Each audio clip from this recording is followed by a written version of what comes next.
Hut Lakers postgame show. Delivered by the one and only Stuffed Crust Pizza from Pizza Hut. Get a large one-topping Stuffed Crust Pizza, and we'll stuff the crust with the gooey, melty, delicious cheese. Order now at pizzahut.com. No one out-pizzas the Hut. Lakers basketball is a final. 877-710 ESPN.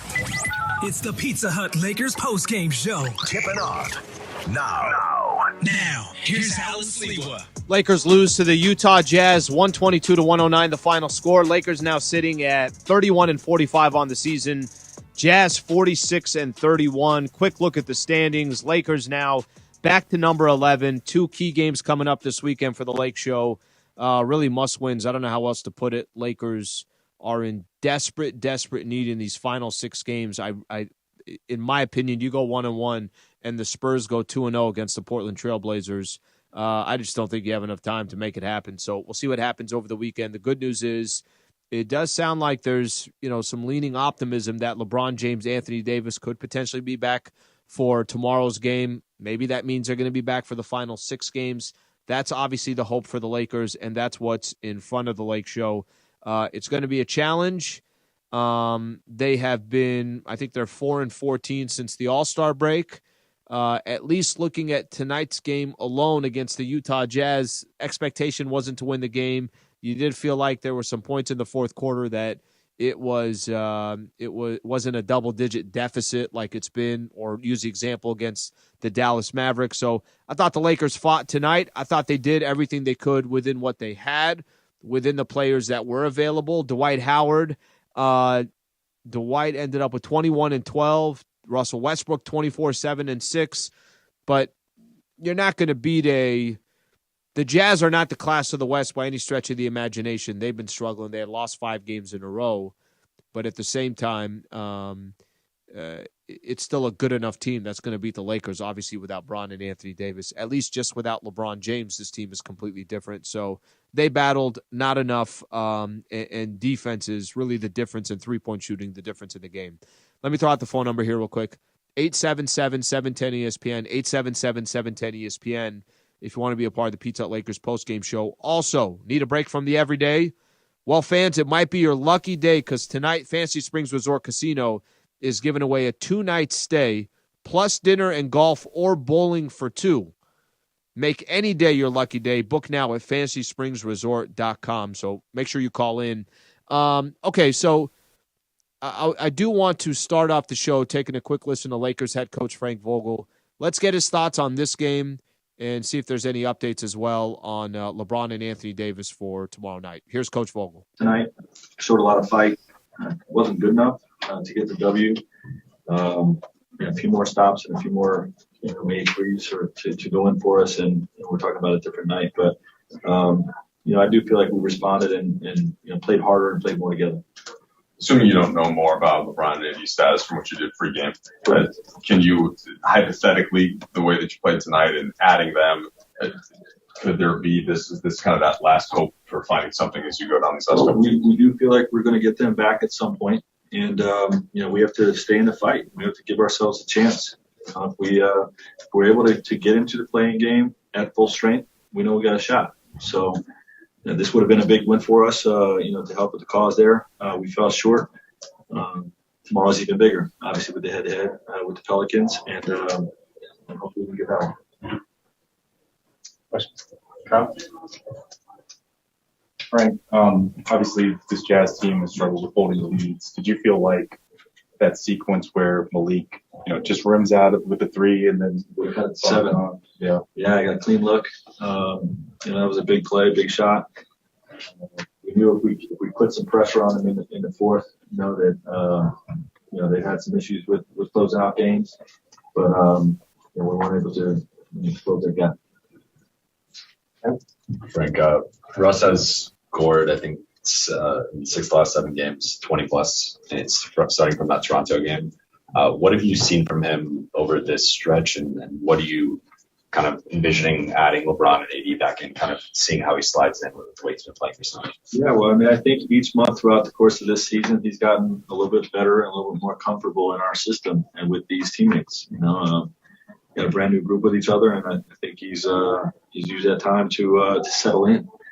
I think he's slowing down. I think he's taking better shots. And, as a result, like you said, efficiency is going up. And obviously, if we get Bron and AD back with Russ playing this way, that's a positive sign for us. It's another good performance by him. Yeah. Frank, I have two for you.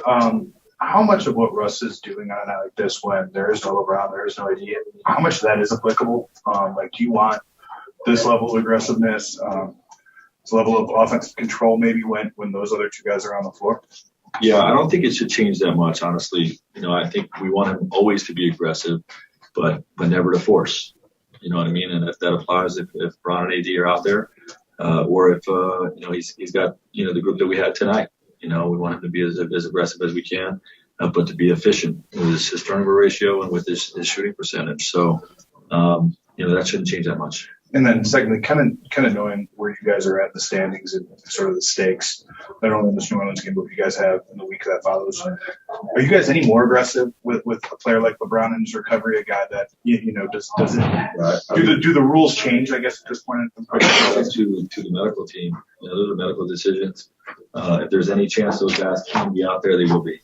They want to get back as quickly as they can, but those are medical decisions. Yeah.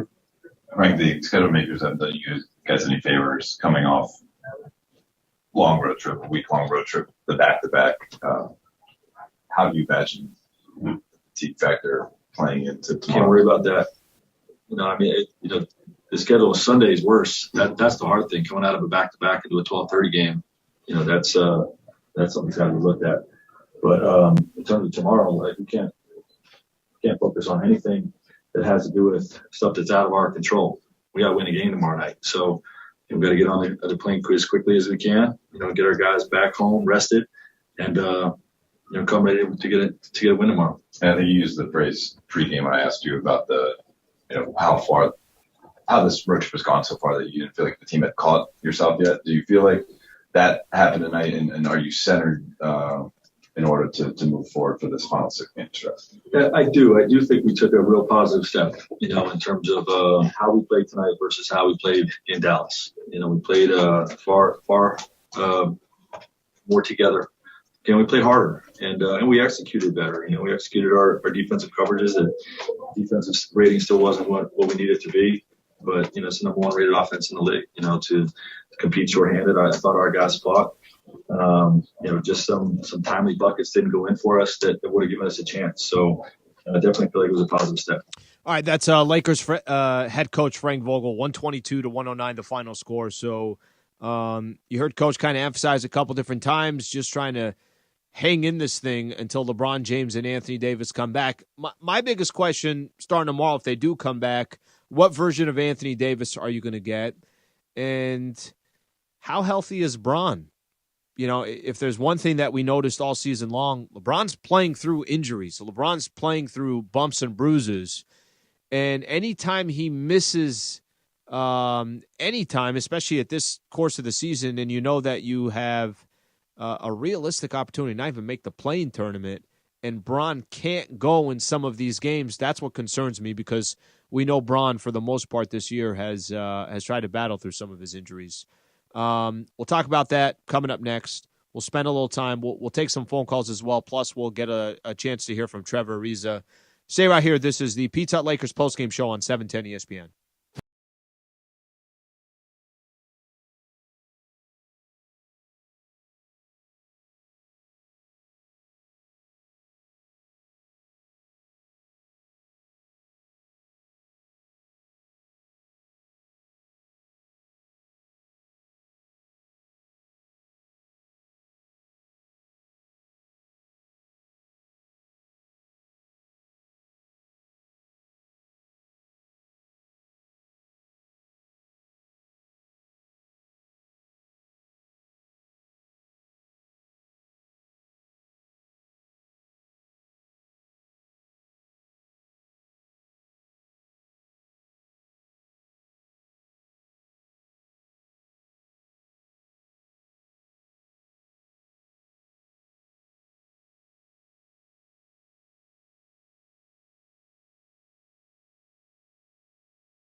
24 seconds with Trevor Ariza. Trevor, tacos or burgers? I'm gonna go with tacos. Pineapple on pizza, yes or no? Yes. Favorite cheat meal? Ooh, peanut butter and jelly. Cats or dogs? Dogs. Favorite Saturday morning